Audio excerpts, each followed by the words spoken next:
кога е точното правото време да се почне со цврста храна кај доенчињата? Така, значи кај нас владе она некоја мислење дека од 4-тиот до 6-тиот месец треба да се почне со исхрана, меѓутоа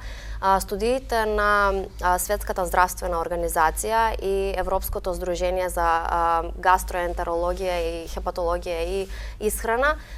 укажува на тоа дека до периодот до 6-тиот месец не треба да се почнува со цврста храна, односно до 6-тиот месец потребно е бебето да биде ексклузивно хрането со млеко, односно со доење или со адаптирана формула.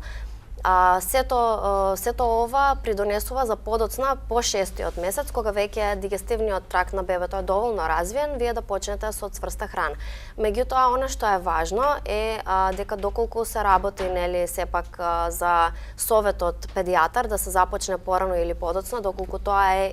има некаква медицинска индикација или некоја позадина поради која што мора да се почне порано, во тој случај се прават некои отстапки, меѓутоа генералното правило е дека пред 6 месеци не се започнува со цврста храна, односно бебето треба да покажува одредени знаци на спремност, тоа се да може самостојно да седи, бидејќи тоа е една од основните важни правила на кои што треба да се придржуваме. Ако бебето не седи убаво, постои голем ризик и од задавување со храна или враќање на некој, да кажем, на некој дел од храната, па тука за да се спречат такви непријатни ситуации кои што секако ќе бидат стресни и за мајката и за бебето, се советува да не се започнува со цврста храна се додека бебето не седи исправено и стабилно.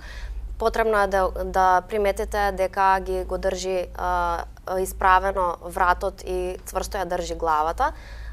Тие се два знаци веќе, значи, на спремност, да развива фат во вид на пинцета, кога допира работи, значи палецот и показалецот да ги користи за да допира и секако да покажува интерес кон храната. Доколку вие јадете и детето ве гледа, па има интерес да допре или да фати што е, тоа веќе е исто така еден од знаците на спремност.